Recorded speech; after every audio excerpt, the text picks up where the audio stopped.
Well, hello there and welcome to Travels with Geordie. If this is your first visit, my name is Peter Knowles and I live here in Victoria, British Columbia aboard a classic wooden motor cruiser, somewhat like that one, along with the loving memory of my pup Geordie, all the while fixing it up for some pretty major cruising.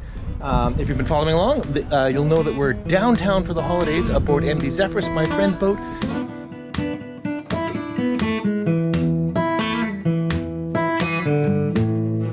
Okay, so to be fair, the episode you're about to watch was actually shot last week while I was still aboard MV Geordie, because of course this week has been largely sitting around and, well, eating. So let's jump back in time and install the plywood over the sole in the wheelhouse.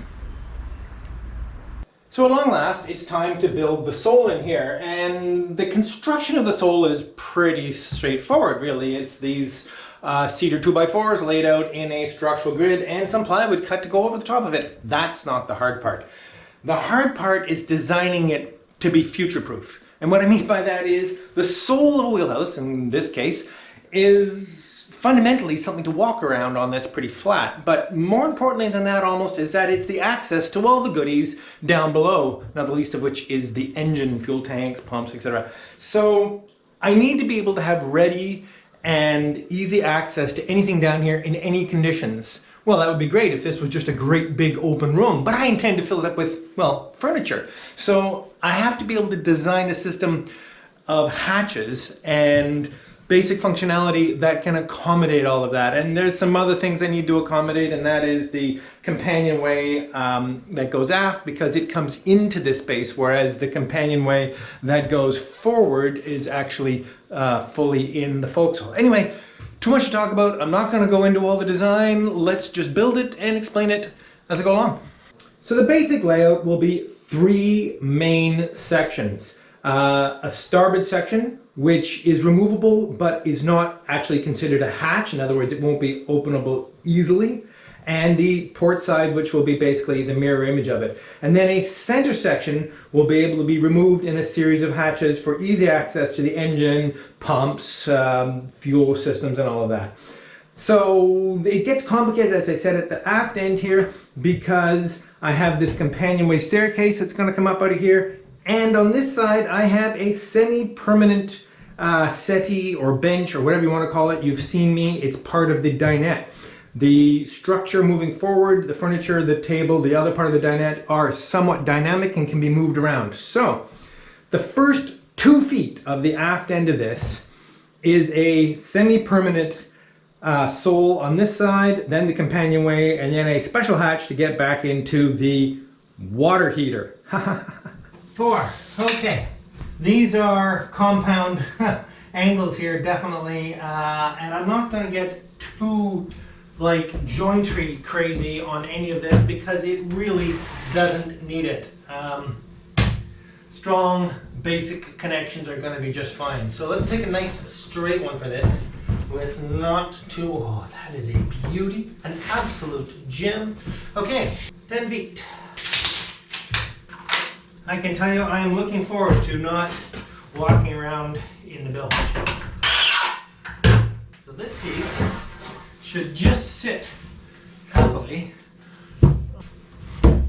excuse me, there, as it does. Okay, and now I will scribe in the compound cuts. Now another thing we have to do here, you may have remembered that the timbers I took out of here were notched because, of course, the future height of the sole isn't a full 3.5 above the shelf here. Now they had been notched to 2.5 inches, but because the new Bay Marine engine is so much shorter, I don't have any concerns of overhead space. So because I'm switching to a 3/4 inch sole plywood, I've already lost 1/4 inch of headroom in here, and I'm going to put some other kind of finished flooring on that, which will probably be 1/4 inch of sapele mahogany. So I need an extra 1/2 inch. So instead of 2.5 inch out of here, I'm going to bring it to 2. In other words, I'm going to lower the structure 1/2 inch. So a couple of quick scribes. Now because this is cedar and they're compound cuts, it's actually easier to do this with a handsaw. So there's a slight bevel in this direction, follow the scribe in the other direction. I'll be so glad when I have enough of this built that I have a little bit of a structure to work on here.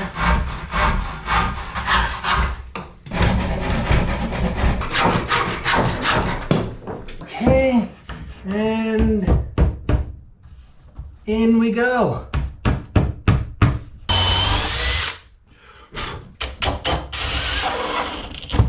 Love it. All right, with that piece in, which is the pivotal piece for all of this, do I sound excited? I'm excited. Now a ledger across the forward bulkhead. Now, you can see the forward bulkhead is actually made up of 3 pieces. There's a seam here, so there's some possibility of some flex there. So I'm going to put a ledger under. Why do I keep telling you what I'm going to do in advance of it? Because you're going to see it in 2 minutes.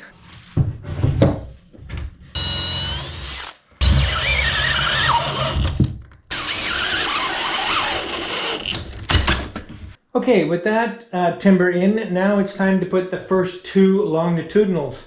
And where they're going to go is basically defined by where the 6x6 sits here, because the opening is going to be the width of the 6x6 from the outside edge to the outside edge, because there's going to be a solid piece of plywood that goes in on top of the 6x6 right on the very edge, and will sit against the side of this piece right here. So to create a pocket for this, I've actually put a couple of temporary screws in here, and I'm going to cut these out and then put another ledger in underneath so that this 2x4 can sit in that as a pocket, because I want this relatively easily removable, at least for the next 6 months or so. So just zing these out with circle saw. And the other side. There we go.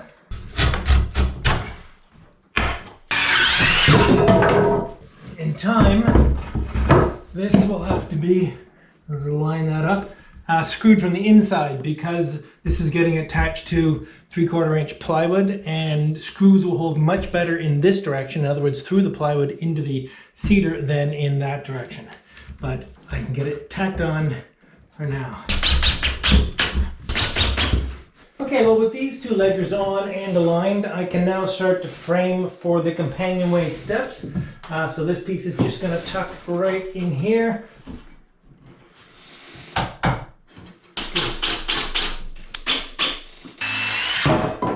All right, so here's the first of the longitudinals.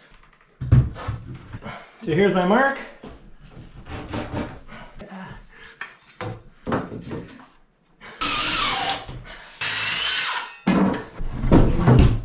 Down there, and right on there. Well, just in case I've given the impression that it's always sunny and warm in Victoria, well, it isn't. Could be worse. Huh. All right then, it's tomorrow, and it's not a very nice day. Perhaps I've already showed you some of that. Okay, time to stiffen this up a bit with some real screws. Look what I found! Bet you didn't even know I had one.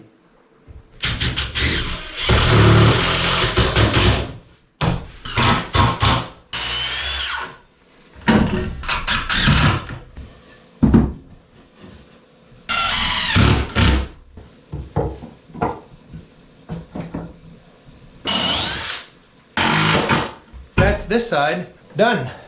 This larger gap you see me in here is actually going to be a hatch, because it corresponds to the gap in all the cabinetry that's up against the window.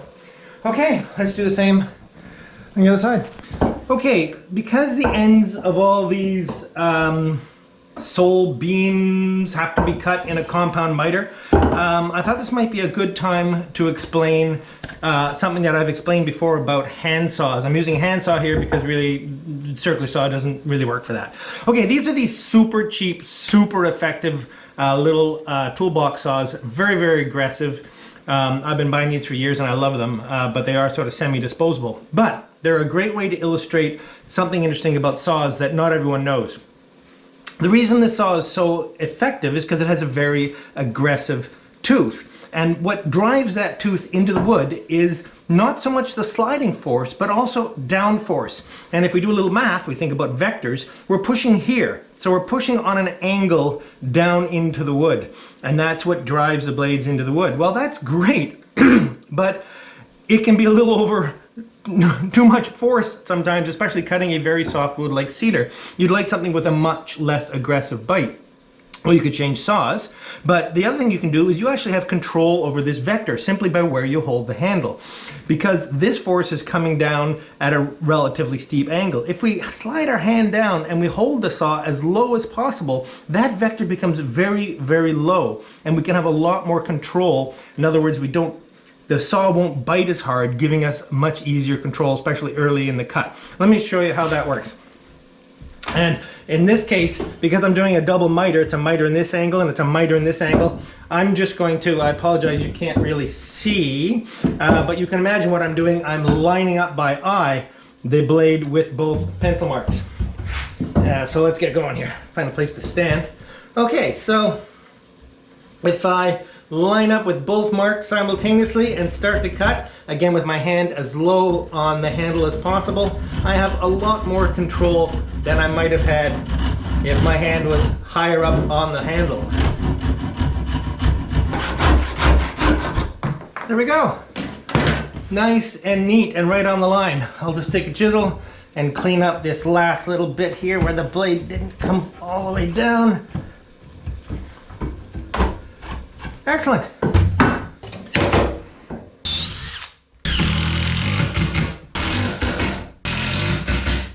Well, great. The base structure is done and I'm really pleased. I'm starting to put a couple of little temporary supports underneath, and I'll put one more under there because in time these beams are, I call them beams, but they're not really going to carry any load because there's going to be solid plywood below them down to the engine beds. But as at the haul out, I'm going to be lifting the engine up and placing it on the port side floor while I work on the starboard side. I want to have enough structure in here that is supported. It sounds really heavy, but the engine is 600 pounds. That's 3 guys. So 3 guys could easily stand there. It wouldn't be a problem.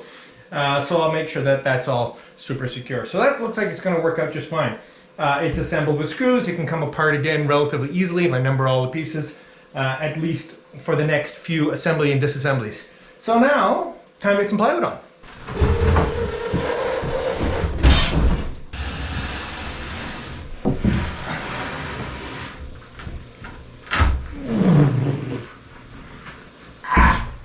Okay.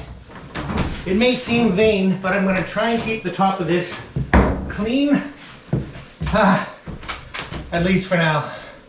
Okay, did I say fun? I can tell you no part of that was fun. Neat.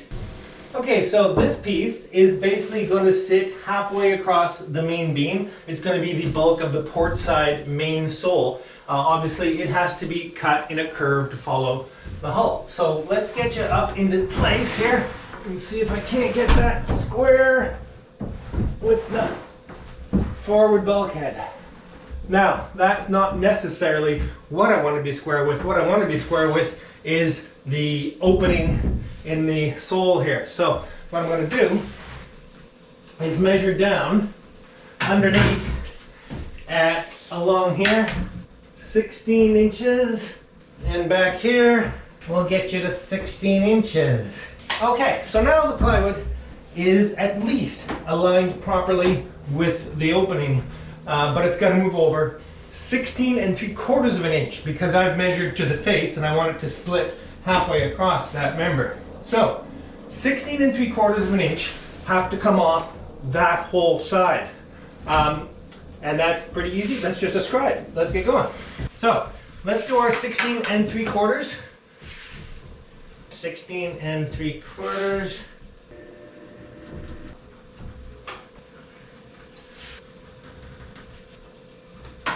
There we go. Okay. Now, if I was a shipwright, I would have a flexible batten I could put on here to connect the dots and make this into a single line. I got nothing, so I'm going to connect it as a series of straight lines.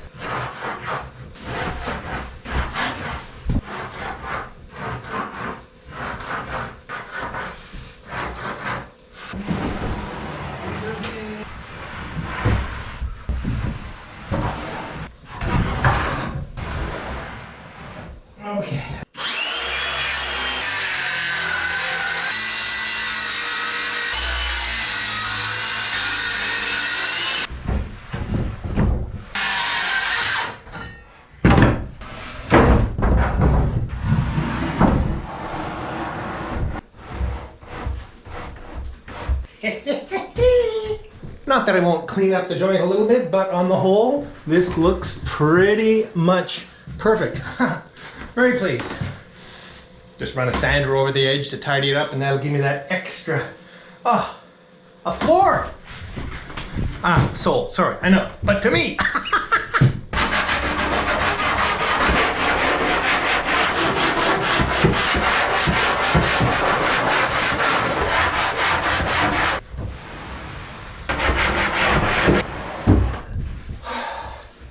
Okay, all right, well, I'm gonna call that a perfect fit. Let's do another one. Getting heavy. Hey.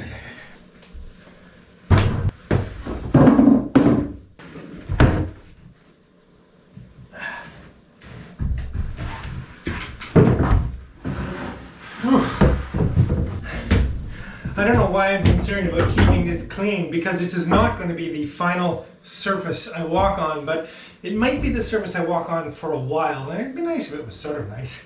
I have to remember that this is going to be a wood shop for quite a while to come, so I don't want to put down a really good quality surface to walk on, but I'd rather it wasn't really hideous. Okay, same deal. There we go. Okay, now this sheet, let me show you, has two problems. Not problems, but things I have to deal with. I have to cut a slot for the steering cables, and I have to trim out the very bottom edge of my little temporary structure. I don't know why I didn't get it high enough. I thought I did.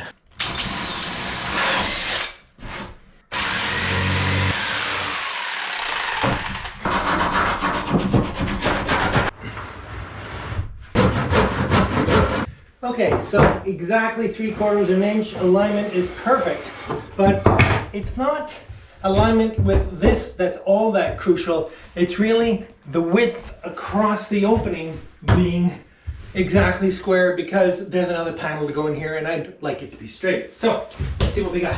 Exactly 38 inches. 38 inches.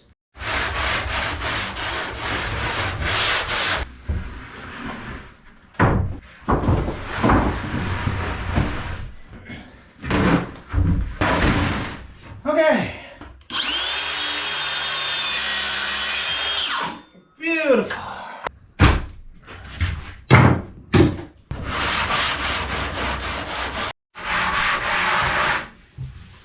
I have to think about the smartest way to do this. It's something like this. I love it. I have a sole again. Well, I may never have a sole again, but you know what I mean. Right then, well, although this is a fabulous milestone, we are still a long way from done. Namely, the two sections at the back there, and we'll go on to that a little bit. The astute amongst you, God, what a great expression. Thanks, Mads. Will notice that I didn't put any structure under the middle here. Well, being 3/4 inch marine ply, it is so incredibly strong, there is really no need. You notice I didn't actually step right in the middle. Excuse me.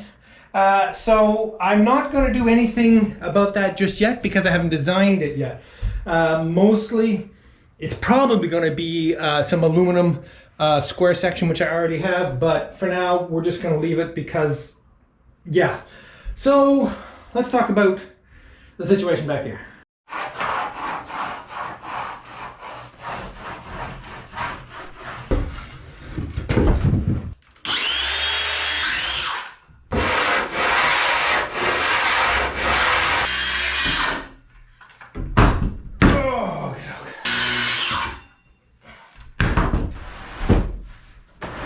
Okay, so the rest of this is painfully simple. Or is it?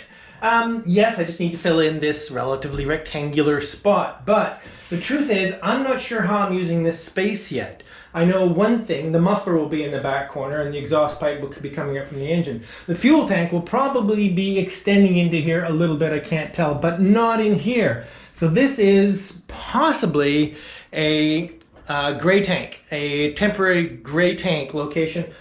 I don't know why I'm telling you this now, it's because it's in my brain. The boat is going to be set up for zero discharge. In other words, when I'm in a harbor, nothing at all will go overboard. That sink, shower, toilet, obviously, not even the bilge pump, nothing will go overboard, and they'll all be pumped into a small gray tank, which then I can choose what to do with. If I'm going cruising, I can hang on to 20, 30 gallons of that and then go cruising and let it go at sea, which is perfectly legal. Or I can transfer it to my holding tank and pump it out if I'm in a marina. Anyway, all of that is yet to be determined exactly how it will work, but I do need a tank somewhere, and I think it's gonna go right there. So what kind of access does it need? Because the other possibility is the big bench settee seat that's going to go here could have a false floor. In other words, the storage I open here could go down into that space, but I think that would be very, very awkward to use. So you can see the way my brain can't let go. I'm just going to put some plywood over it for now, and we'll deal with whatever we do later.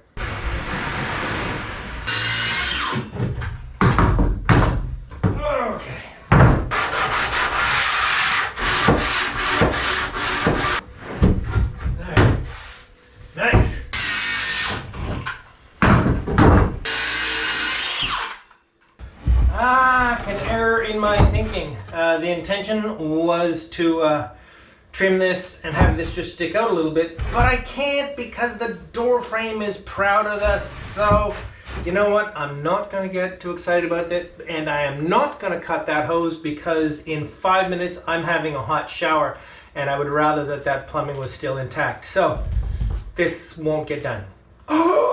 This one though, piece. Okay.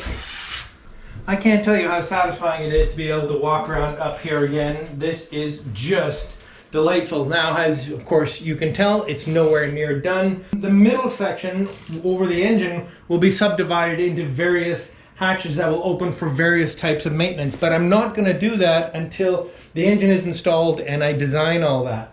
Again, it must incorporate in the insulated box, basically from the companionway to about here at the front of the engine. It's going to be an enclosed box full of sound insulation that hopefully will drastically reduce the sound transmitted through the sole. But anyway, time will tell. Whoa, what a fantastic place to leave off for the year. It is December 22nd. Tomorrow we take MV Zephyrus downtown to the Empress for the holidays, and I'm really looking forward to that, and you'll be coming along. Cheers.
I just can't stop playing with this thing. It's so much fun. It's addictive is what it is. Anyway, that's been a really great project. Driving someone crazy over there. Okay. Want to thank or congratulate last week's Beer of the Week winner, Brian McEvoy. Brian, get in touch with me and we'll make sure you get your Travels with Geordie t-shirt. Well, it's coming up on New Year's Eve. It is. And what a year it's been. Yeah, let's get to the beer. This Almost is the end of 2020. Exactly, with any luck. This is an interesting beer. The label is a dot. The backside has some information. We believe it's from 33 Acre Brewing in Vancouver, but this is mostly like a lab report on here. It is a dry hopped saison, which I'm looking forward to. It does mention peppercorn in it and floral. And floral. So it's got all the things we like. Let's see. Oh my gosh. It also has a cork. Uh-oh. I'll be right back. Underneath the cap. It wasn't a cheap beer.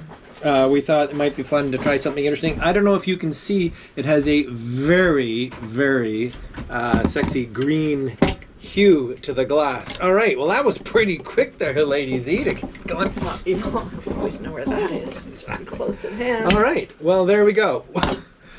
I have never come across a beer with both a cap and a cork. So, it's experimental beer called 33B. I'm not pouring particularly well. These glasses are a little bit warm. Of course, there's always something to blame other than my inability. Smells good. Yeah. We might be just taking a very slight pause. Oh, We'll be right back. If I drink that, I'm going to wear it all over my mustache. We'll be right back. See, it's addictive.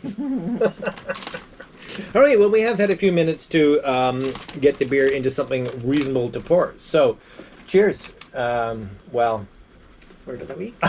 not yet. Are we cheersing out 2020 or in 2021? Because both are worth celebrating. Both are worth celebrating. Let's begin by saying goodbye to 2020, shall we? Goodbye. Goodbye 2020. Cheers to that.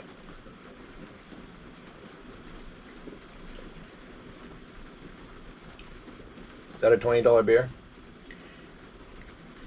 It's experimental. It's very experimental. Ooh, Oh, that was the water tank. Yeah, that was good. Boom. Okay, a little bit of housekeeping. I'm very grateful to be doing it too. Would like to thank Quincy and Kyla for coming aboard as patrons, as well as David Els. Thank you ever so much, both of you, and cheers to you. Cheers. And on top of that, from PayPal, Mark Haynes has kindly come aboard with some support. Thank you, Mark, and cheers to you as well. Cheers. Well, and now it is... No, it's not good, is it? It's different. Perhaps it takes a bit of a more refined taste than at least I have. It's peppercorny. It's peppercorny, I suppose. But it's what we have to cheers in 2021, which will be... Who knows? At this point, Yeah. who knows? Who knows? Anyway, all very excited about the upcoming year. Mm-hmm. Let's cheers to it and call in the new year 2021 to the best.